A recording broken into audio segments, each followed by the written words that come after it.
আজকের ঈশ্বরের বাক্য অধ্যয়নে আপনাদের প্রত্যেককে স্বাগত। আজকের ঈশ্বরের বাক্য আমাদেরকে দেখাচ্ছে আমাদের ঈশ্বর ক্ষমা করার ঈশ্বর, আবার সেই ঈশ্বর বিচার করারও ঈশ্বর। আমরা যদি দেখি প্রথম রাজাবলী তার 21 অধ্যায়, সেখানে আহাব নামে এক রাজা ছিলেন, যিনি নাবত নামক এক ব্যক্তির কাছে গিয়েছিলেন আর তাকে বলেছিলেন, তোমার যে দ্রাক্ষাক্ষেত্র আছে সেটা আমাকে দাও, কারণ সেটা আমার রাজবাড়ির অনেক কাছে রয়েছে।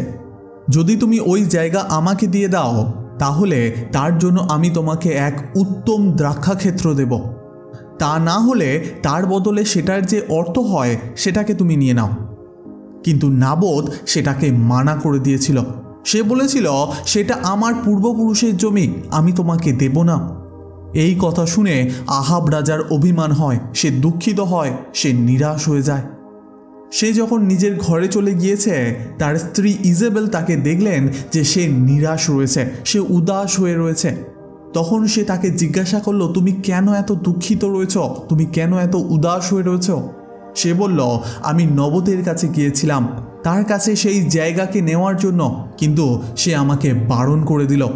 তখন ইজেবেল নবতকে মেরে ফেলার পরিকল্পনা করল, সে তাকে নষ্ট করে দিতে চাইল, আর সেই জন্য তার উপরে মিথ্যা দোষারোপ দিয়ে তাকে মেরেও ফেলল।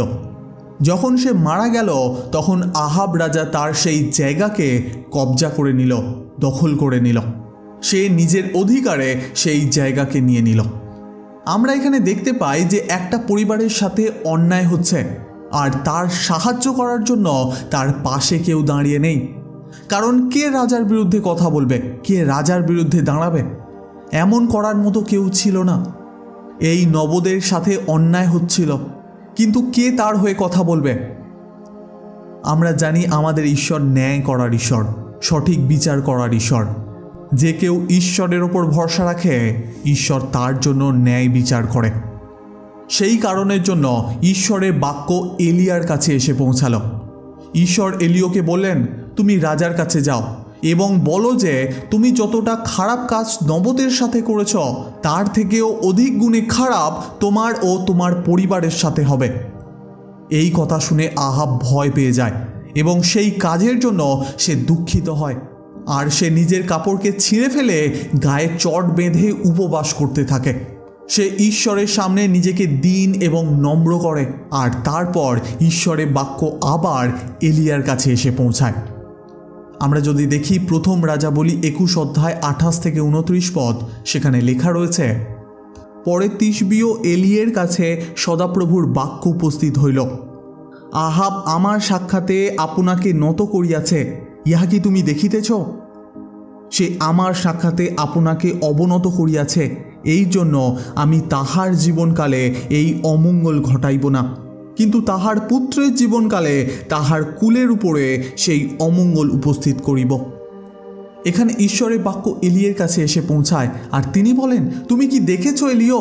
আহাব আমার সামনে নম্র হয়ে গিয়েছে, সে দীন হয়ে গিয়েছে, সে নিজের পাপের ক্ষমা চেয়েছে।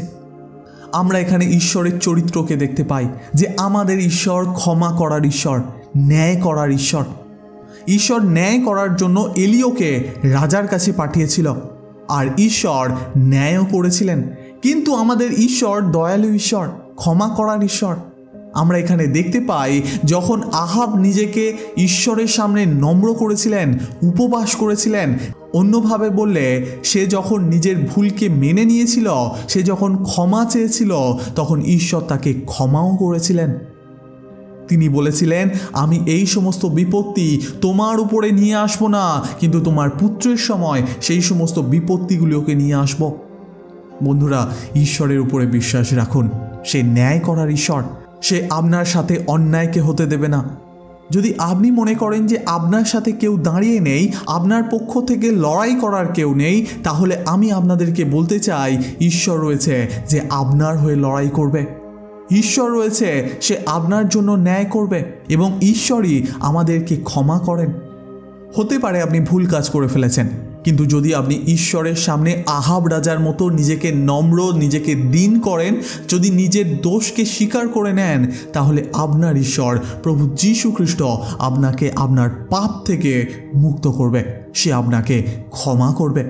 সেই জন্যই তো বাইবেল বলে, যে কেউ নিজের অপরাধকে স্বীকার করে নেয় ঈশ্বর তাকে ক্ষমা করেন। আমাদের অপরাধ ক্ষমা করার ক্ষেত্রে ঈশ্বর বিশ্বাসযোগ্য। আমি আপনাদেরকে বলতে চাই, জ্ঞানে অজ্ঞানে যদি আপনি ভুল করে ফেলেন, পাপ করে ফেলেন, তাহলে নিজেকে ঈশ্বরের সামনে নম্র করুন, তার কাছে নিজের পাপের ক্ষমা চান, সে আপনাকে ক্ষমা করবে। আমিন।